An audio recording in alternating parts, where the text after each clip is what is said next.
اس نے گالیاں دی، اچھی زبان استعمال نہیں کی. اس بی جے پی کے ایم پی نے ارے وہ تو گوڈسے کی بات کر رہا تھا، وہ ناقابل قبول ہے. ہم تو روز سن رہے ہیں نا ان کو گالی. میں جانتا ہوں میری عمر 8-9 سال یا 10 سال کی تھی. ہمارا گھر حیدر گڑے میں تھا، پرانا گھر. وہاں پر ہر کوئی آر ایس ایس کے لوگ جب کوئی جلوس ہوتا تو ہمارے گھر کے پاس آ کر پکارتے صلاح الدین اویسی قبرستان یا پاکستان. میں اور اکبر، ہمارے ایک تایا وحید بھائی جو بڑے طاقتور تھے، ان کے ساتھ بیٹھتے تھے. وحید بھائی لکڑی لے کے بھاگتے، یہ 25-30 فیٹ چھوڑ کے بھاگتے. ہم سنے، میں سنا ہوں میرے کانوں سے. آج میرا بیٹا سن رہا ہے. یہ میں یہ سمجھا کہ شاید میری زندگی میں ختم ہو جائے گا، مگر میری اولاد سنے گی، آپ سنیں گے، بچے سن رہے ہیں. یاد رکھو میری اس بات کو. ایک دن آئے گا جب بھارت کی پارلیمنٹ میں کسی مسلمان کا موب لنچنگ ہو جائے گا. وہ دن دور نہیں ہے، اب وہ دن دور نہیں ہے.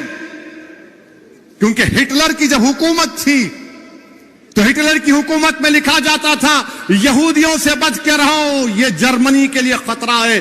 آج یہودی لفظ کو نکال دو، مسلمان لکھ دو اس پر. ہمارے دیش کے وزیر اعظم کہاں گیا آپ کا سب کا ساتھ، سب کا وکاس، سب کا وشواس؟ ارے نریندر مودی جی، جو آپ کے ایم پی نے مسلمانوں کے بارے میں جو بکواس بکی ہے، میری آپ سے گزارش ہے کہ اس کا چیلنج کر کے آپ عرب ممالک کے اپنے حکمرانوں کو بھجا دو. یا حبیبی اس طرح کا ہم اس سے سلوک کرتے دیکھو مسلمانوں سے، بجاؤ. کیا نریندر موڈی اپنے ایم پی کی سپیچ کا عربی میں ٹرانسلیٹ کر کے محمد بن سلطان، محمد بن زید کو بھجائیں گے؟ آپ بھجائیں گے ان کو؟ بتاؤ دیش کے وزیر اعظم. کیا ترکی کے اردوغان کو بھجاؤ؟ دیکھو ہم اس طرح بھارت کی نئی بلڈنگ میں ہمارے پارٹی کا ایم پی نے مسلمانوں کو اس طرح کہا ہے.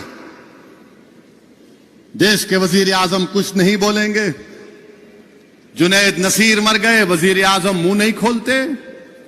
ٹرین میں 3 مسلمانوں کو نام پوچھ کر گولی مار دی گئی، وزیر اعظم کچھ نہیں بولیں گے.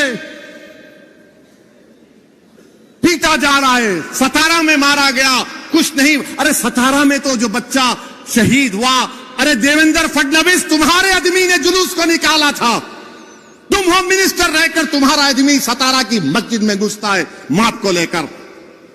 کیسے ہوم منسٹر ہو تم دیویندر فڈنویس؟ مگر ہمارے وزیر اعظم نے اس ملک میں ایک ماحول کو پیدا کر دیا کہ نفرت کرو اور راج کرو. نفرت کرو، ووٹ حاصل کرو. نفرت کرو، ستہ حاصل کرو. اسلام کو گالی دو، جیت جاؤ الیکشن. اسلام کو گالی دو اور prime minister, C M minister بن جاؤ. مسلمانوں کو پیٹو اور اقتدار پر آ جاؤ. ارے کب تک چلے گا نفرت؟ یہ یاد رکھو، یہ نفرت ختم اگر نہیں ہوا، یہ جو آگ لگا رہے نفرت کی آگ، یاد رکھو یہ نفرت کی آگ میں سب آ جائیں گے. ہم مرنے سے کبھی نہیں ڈرے، نہ کبھی ڈریں گے انشاءاللہ تعالی.